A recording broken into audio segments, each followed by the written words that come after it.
Shalom Alaikum viewers, my name is Nicholas Mansfield. My channel is Islam versus Christianity versus Judaism.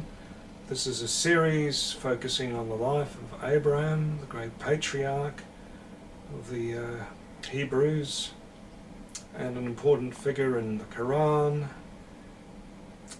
This is a story from chapter 13 to 14 in Genesis.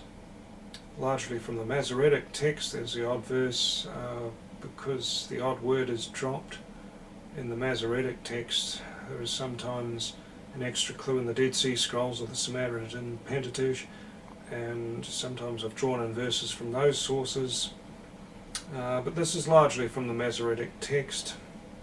So here I go into chapters 13 to 14. This is a great story, and this portion is the least controversial simply because of the reason that this sticks largely to the biblical text. There is no coverage from the ancient Islamic sources. Here we go. This is what I call Chapter 9, the rescue plan, and my own resource. And Ab-raam went up out of the south, which was Egyptian territory at various times throughout history, he and his woman, and all that was to him, and Lot alongside by the Negev. And Ab-raam was very heavy laden in livestock, in silver, and in gold. And he broke camp, departing from the Negev, and going as far as Beit-el, to where his tent had been at first, in between Beit-el and to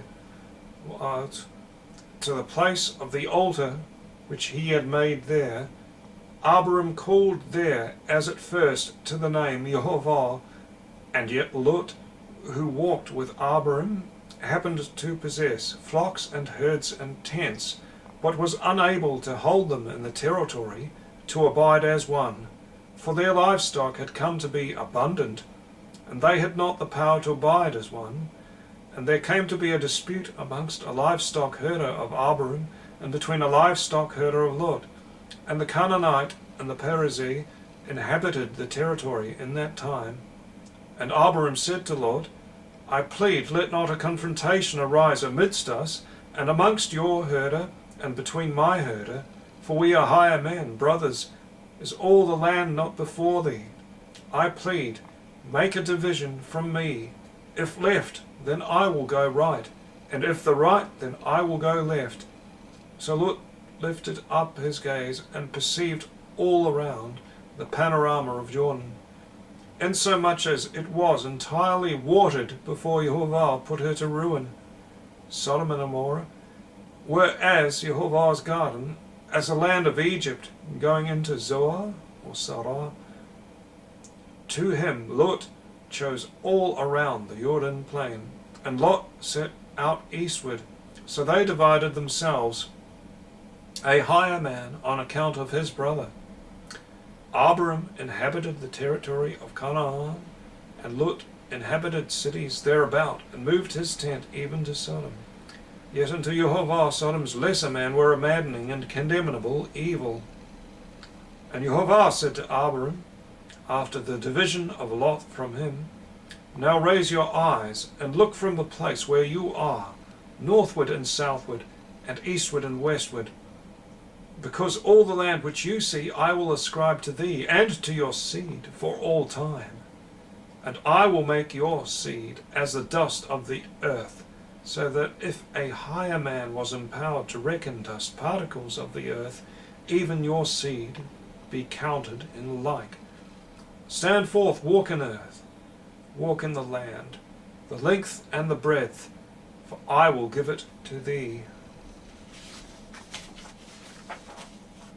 Then Ab-raam was willing, raised his tent, and he came and dwelt by the great trees of Mamre, which are in Hebron, and built there an altar to Yehovah. And it came to be in the days of Amraphel, king of Shinar, Arioch, king of Elasar, Kedorlaomer, king of Elam, and Tidal, king of Goyim. They made war with Bera, king of Sodom, and with Bersha, king of Gomorrah, and Shinar, king of Admah, and Shamabad, king of Zeboim, and Bela's king, which is Zoar. All of these were allied in the Siddim Valley, that is, the Salt Sea. 12 years they served Kedorlaomer, but in the 13th year they revolted. So in the 14th year Kedorlaomer came, and the kings who were with him, and ravaged the Rephaim in Astorot Karnaim, and the Zuzim in Ham, and the Emim in Shabakirataim, and the Kore in the mountains of Seir or Shabok, to Al-Paran, which is upon the wilderness desert. And they returned and came to Mishpat, Kadesh, and ravaged all the realm of the Amalekites, and also the Amorei that dwelt in Azazon Tamar. And there came forth the king of Sodom, and the king of Admah, and the king of Zeboim, and the king of Bela, which is Zoar, and they arrayed together for war in the Siddim Valley, with Kedorlaomer, king of Elam, and Tidal, king of Goyim, and Amraphel, king of Shinar, and Ariel, king of Elazar. 4 kings facing off 5. Yet the Siddim, Lime Valley, had pit after pit of excavated bitumen. And the king of Sodom and the king of Gomorrah turned tail, and most fell there, and the remnant fled to a mountain. And they seized all possessions of Sodom and Gomorrah, and all food, and they departed.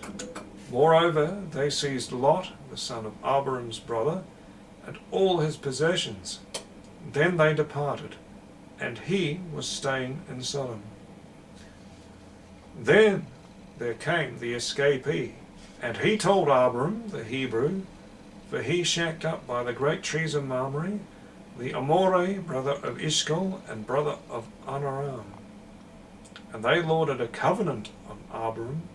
And Ab-raam, hearing that his brother was captive, he then armed his professionals, borne to his house 318. Then in pursuit he went as far as Dan. And by night, dividing about them, he and his servants struck them, and pursued them to Kobah, which lay north of Damascus. And he brought back all the possessions, but his brother, moreover, Lot. And his possessions he returned, and even so the women and the people. And Sodom's king came out to meet him after returning from the destruction of Kedorlaomer. And the kings who were with him at Shava, or Captivity Valley, being the valley of the king.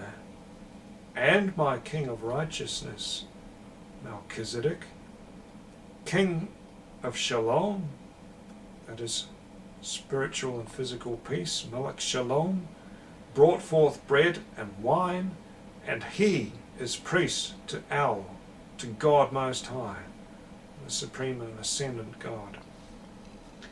Then he blessed Ab-raam and said, Blessed be Ab-raam unto El Most High, creator, possessor of heaven and earth, and blessed be El Most High, who has delivered your enemies into thy hand.